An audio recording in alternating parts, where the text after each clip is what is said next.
अप्रैल 2025 की ये बात है। दरअसल एक बुजुर्ग महिला जो कि बाजार से जल्दी घर वापस आ गई थी। उसने घर आकर देखा तो घर के जो दरवाजे थे ज़्यादातर खुले हुए थे, लेकिन एक दरवाज़ा बंद था। लेकिन उस दरवाजे के पीछे से कुछ अजीब तरह की आवाज़ें आ रही थी। तब वो महिला एकदम शांत होती है और शांत होने के बाद वो रुक जाती है, ये देखने के लिए कि आखिरकार ये आवाज़ें किस तरह की आ रही हैं और क्यों आ रही हैं। तभी उन्हें चुपके से उसने खिड़की से जब झांक कर देखा तो उस बुजुर्ग महिला का पति, जिसकी उम्र लगभग 60 साल के आसपास होती है, वो बिल्कुल नग्न अवस्था में था।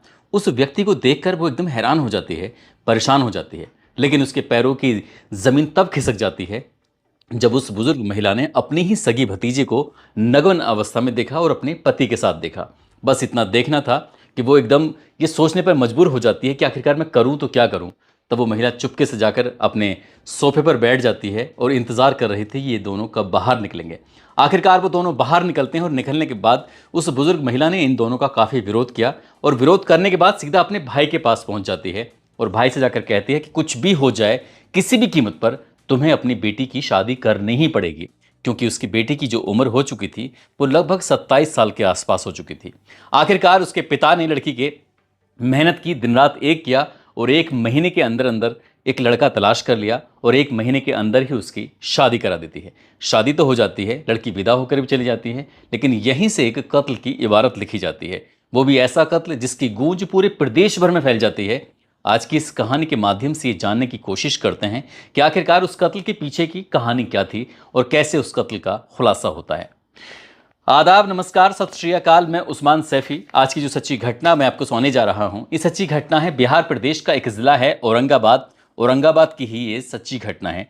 दरअसल एक युवक जिसकी उम्र लगभग 27 साल के आसपास रही होगी, नाम उसका प्रियांशु कुमार उर्फ छोटू होता है, जो कि 24 जून 2025 को बनारस से वापस आ रहा था, रांची बनारस इंटरसिटी रेलगाड़ी से। और जैसे वो नवी नगर रेलवे स्टेशन पर आने वाला था तभी वो अपनी माँ को फ़ोन करके कहता है, माँ मुझे थोड़ा देर हो जाएगी, इसलिए रेलवे स्टेशन से मुझे घर वापस लाने के लिए, जो उसका गांव लगता है बड़वान लगता है, वहाँ से वापस लाने के लिए मुझे किसी को भेज दो। तभी उसकी माँ ने देखा कि हाँ बेटा रात में आएगा, थोड़ा परेशान हो जाएगा, इसलिए वो मोटरसाइकिल से, दो गांव के 2 लड़के होते हैं, एक का नाम सोनू होता है, दूसरे का नाम अनूप होता है, वो पल्सर बाइक लेकर सीधा रेलवे स्टेशन पहुंच जाते हैं और वहां जाकर आराम से इंतजार कर रहे थे कि कब प्रियांशु कुमार उर्फ छोटू आएगा। और जैसे ही प्रियांशु कुमार उर्फ छोटू आता है उसे अपनी वो बाइक पे बिठाते हैं और बाइक पे बिठाने के बाद 24 जून 2025 की रात 7:30 बजे के आसपास के ये वाकया रहा होगा। इसी बीच में बराबर में एक और बाइक आती है जो कि बहुत तेज़ी से आ रही थी और तेज़ी से आने के बाद एकदम से ब्रेक लगाती है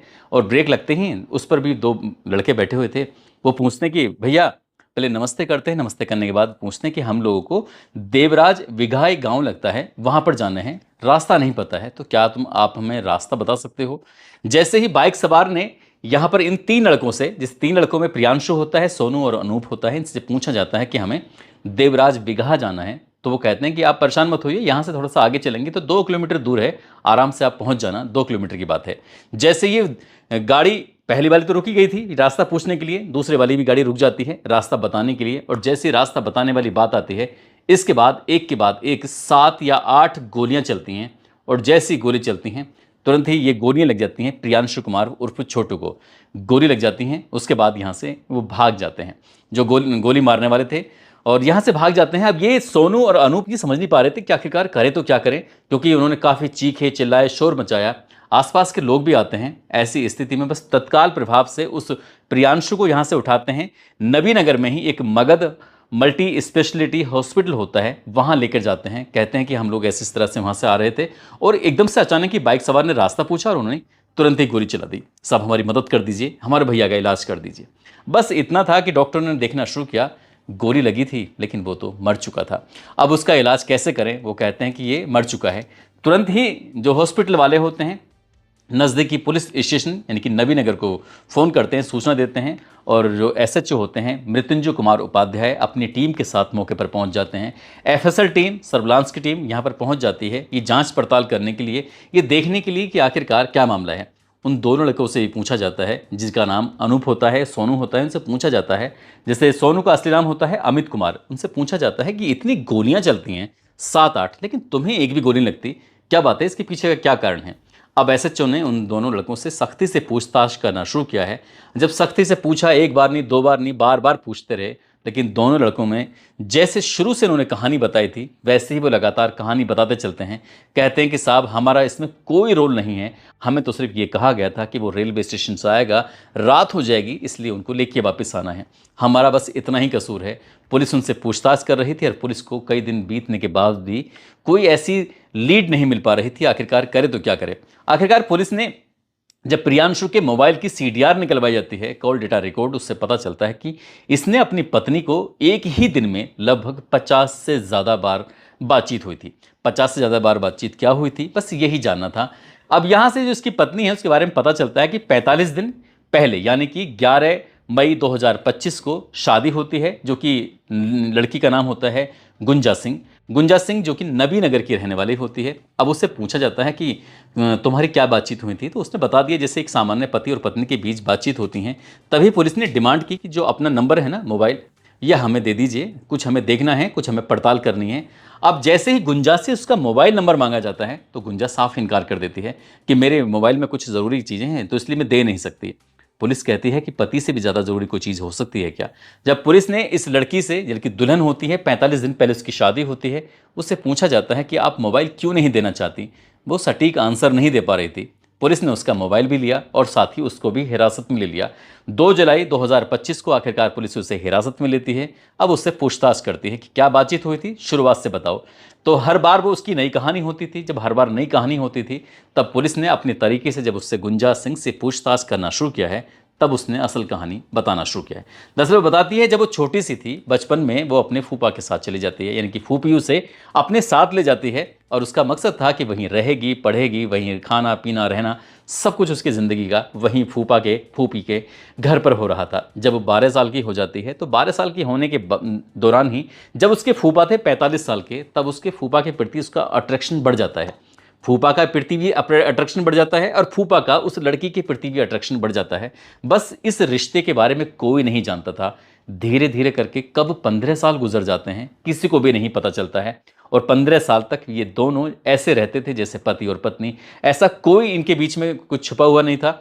चाहे वो हालांकि जो उसके फूफा होते हैं वो डाल्टनगंज एक लगती है जगह, वहाँ पर बस के बड़े कारोबारी होते हैं, पैसे की कोई दिक्कत नहीं, कोई परेशानी नहीं थी और घर में कोई शक की कोई गुंजाइश भी नहीं थी। यानी गुंजा सिंह की जो बुआ थी उसको अपनी भतीजी पर कोई भी शक सुबह नहीं था, लेकिन वो नहीं जानती थी कि उसकी सगी भतीजी का उसके पति के साथ अवैध संबंध हैं। कोई रोका टोकी नहीं थी, कोई यहाँ पर कोई दिक्कत किसी को नहीं थी। जब मौका मिलता था तब दोनों आपस में मिलते थे, बातचीत होती थी।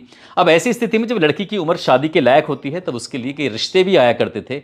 तो फूफा कुछ ऐसी चाल पट्टी खेलता था जिससे रिश्ते टूट जाया करते थे और इस बात को लेकर गुंजा भी खुश थी। गुंजा भी ये चाहती थी कि शादी ना हो और इसी तरह करते करते जब वक्त आगे बढ़ रहा था, ये बात है अप्रैल 2025 की, जो उसके फूफा और ये लड़की होते हैं ये घर में उस वक्त बिल्कुल अकेले थे और कोई घर में था नहीं। जो बुआ थी वो बाजार चली जाती है किसी काम से ख़रीदारी करने के लिए और वो बता के गई थी कि मुझे वक्त लग जाएगा, मैं 2-1 घंटे में या 2-3 घंटे में वापस लौट कर आऊँगी, इसलिए वो अपने काम से जा रही है। अब ये दोनों यानी कि जो उसके फूफा जीवन सिंह होते हैं, साथ ही जो भतीजी होती है गुंजा, ये दोनों बिल्कुल बेफिक्र थे और बेफिक्री की वजह से ही दरवाजे खुले थे। हर जगह के इन्होंने दरवाजे बंद नहीं किए थे, लेकिन जिस कमरे के अंदर थे उस कमरे का जरूर उन्होंने दरवाज़ा बंद किया होता। इसके बाद दोनों आपत्तिजनक स्थिति में थे, बिल्कुल नग्न अवस्था में थे और अचानक से बुआ की एंट्री हो जाती है। जैसी बुआ की एंट्री होती है, बुआ को घर के उस दरवाजे के पीछे से कुछ अजीब तरह की आवाज़ें आ रही थी। बुआ ने जब ये जानने की कोशिश की कि आखिरकार ये आवाज़ क्यों आ रही हैं, कहाँ से आ रही हैं, तब उसने अपने ही पति को नग्न अवस्था में देखा। तब उसने अपनी ही भतीजी को अपने पति के साथ नग्न अवस्था में देखा, दोनों को शारीरिक संबंध बनाते हुए देखा। जब ने इसके बारे में बात करने की कोशिश की तो पता चलता है कि पिछले 15 साल से ये सब ऐसे ही चल रहा था और बुआ बिल्कुल अंधेरे में थी, उसको कोई जानकारी नहीं थी। आखिरकार बुआ अपने भाई के पास जाती है और जाकर कहती है कि किसी भी कीमत पर गुंजा की शादी करनी है और शादी के लिए तुम्हें लड़का ढूंढना है, अब चाहे कुछ भी हो जाए। क्योंकि बहन ने जब अपने भाई से एक पूरी कहानी ऐसी सुनाई तो भाई को भी लगा कि हाँ अब शायद बहुत पानी सर से ऊपर जा चुका है और समाज में जब किसी को ये बात पता चलेगी तो इसमें रिश्ते की बहुत ज़्यादा बदनामी होगी। लड़की गुंजा सिंह को पूरी तरह से तैयार किया जाता है कि वो विरोध ना करे, हालांकि वो शादी नहीं करना चाहती थी, लेकिन बार बार उसका जो फूफा था जीवन सिंह वो एक बात कहता था कि अगर तुमने किसी से शादी की तो वो उसे जान से मरवा देगा। अब ऐसी स्थिति में गुंजा ने अपने फूफा को समझाया बुझाया। उसने कहा बिल्कुल परेशान होने की जरूरत नहीं है, कोई ना कोई रास्ता खोज लेंगे। समाज के डर से, पिता के डर से आखिरकार गुंजा शादी के लिए तैयार हो जाती है। जब वो अपने पति के गले में बरमाला डाल रही थी तब उसने सौगंध खाई थी कि वो किसी भी कीमत पर अपने पति को मारेगी और उसके बाद वो फूफा के साथ रहेगी। आखिरकार वो भाग भी सकते थे, सब कुछ हो सकता था। गुंजा ने ये कहा भी था, लेकिन फूफा इस बात को लेकर तैयार नहीं था। वो चाहता था कि शादी ना हो, लेकिन वो ऐसे ही रहे। आखिरकार फूफा बार बार कहता था कि मैं इसको मार दूंगा, तब वो कहते थे कि आपको कोई जल्दबाजी नहीं करनी है। अब ऐसी स्थिति में शादी 11 तारीख को होती है और 11 तारीख होने के बाद एक एक दिन बीत रहा था। फूफा की अपनी भतीजी से बातचीत नहीं हो पा रही थी। वो इस बात को लेकर वो तड़प रहा था, परेशान हो रहा था कि वो कैसे क्या कर रही होगी। पता चलता है कि अगले 10 या 11 दिन तक उस घर में बहुत सारे मेहमान थे, आ रहे थे, जा रहे थे। ऐसी स्थिति में गुंजा को अपने उस प्रेमी से, जो फूफा था, जो 60 साल का बुजुर्ग आदमी था, उससे बातचीत करने का अवसर नहीं मिल पा रहा था। और इसी बीच में ये प्लान करते हैं, जब 20 मई 2025 के बाद में जिनकी बातचीत नॉर्मल होना शुरू हो जाती है, तभी वो कहता है कि इनको मारना है और मारने के लिए पूरी प्लानिंग हो जाती है। प्लानिंग के लिए एक झारखंड की एक जगह लगती है, जिला लगता है गढ़वा। गढ़वा का ही एक कांडी जगह लगती है और कांडी का ही एक गांव लगता है थाना क्षेत्र का रामा बांध दुर्वा। वहाँ के रहने वाले 2 लड़के होते हैं, एक का नाम जयशंकर चौबे होता है, एक का नाम मुकेश शर्मा होता है। इनकी व्यवस्था की जाती है, यानी कि ये शूटर होते हैं और जो जीवन सिंह होता है इनकी व्यवस्था करता है। लड़की से कहता है कि मुझे जितनी जल्दी हो सके अपने हस्बैंड का फ़ोटो दो, ताकि उससे मैं इन शूटरों को दिखा सकूं और ये जाकर तुम्हारे घर की पैरवी करेंगे। अब शूटरों ने पैरवी करना शुरू कर दिया। इस घर के जो वडगांव होता है उसके गांव के आसपास ये जुड़ जाते हैं, लग जाते हैं। बस वो बार बार एक ही बात कह रहे थे गुंजा से कि किसी भी तरकीब से तुम अपने पति को घर से बाहर भेजो, उसके बाद हम इसका काम तमाम कर देंगे। अब ये 22 जून 2025 की बात है। वो गुंजा सिंह कहती है अपने पति से, प्रियांशु से, कि प्रियांशु मेरा मिठाई खाने का बहुत मन कर रहा है, एक काम करो तुम बाजार चले जाओ और मिठाई लेके आ जाओ। कुछ स्पेशल मिठाई का नाम भी बताया जाता है।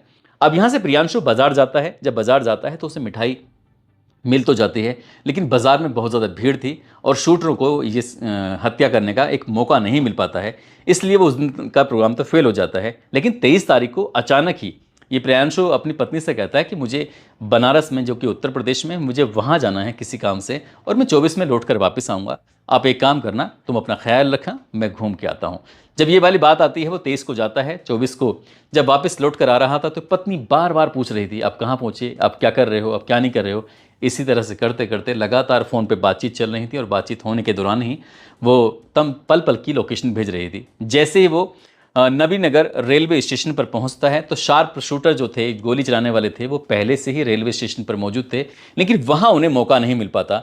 और उस रेलवे स्टेशन से जैसे निकल के लगभग 3-4 किलोमीटर दूर आगे पहुंचे थे तो लैम्बो खाप मोड़ पड़ता है। वहां जाकर बाइक ओवरटेक करती है और जाकर पूछा जाता है कि वो देवराज बिघा की गांव जाना है, उसका आप एड्रेस बता सकते हो। और जैसे ही एड्रेस बताने के लिए प्रियांशु अपनी बाइक को रोकता है, एक के बाद एक 7-8 गोलियां चल जाती हैं। और जैसे ही गोली चलती हैं, उनका मकसद शार्प शूटर का सिर्फ और सिर्फ प्रियांशु उर्फ छोटू को मारना था। उसकी वो हत्या कर देते हैं, हत्या करके चले जाते हैं। लेकिन पुलिस ने जैसे ही इस गुंजा सिंह को हिरासत में लिया, पूरी कहानी सामने आ जाती है। गुंजा सिंह भी पकड़ी जाती है, साथ में दोनों शार्प शूटर भी पकड़े जाते हैं, लेकिन फूफा अभी फरार चल रहे हैं। जब तक हमने ये कहानी आपको सुनाई थी तब वो फूफा फरार थे। फूफा को पकड़ने के लिए पुलिस ने लगातार दबिशें दे रही थी। और जो औरंगाबाद की जो एसएसपी होते हैं, एसएसपी ने एक एसआईटी की टीम का गठन किया था और एसआईटी ने वाकई बड़ी खूबसूरती से जांच कर पूरे घटनाक्रम का खुलासा किया।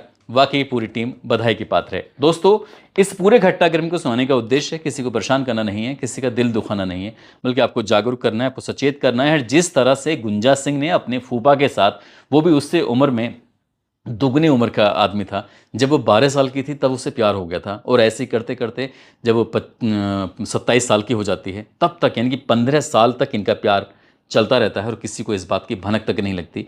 इस घटनाक्रम से, इस कहानी से एक संदेश मिलता है, चाहे कोई कितना ही प्यारा क्यों ना हो, बेटी को कभी दूसरे के घर पर नहीं छोड़ना चाहिए।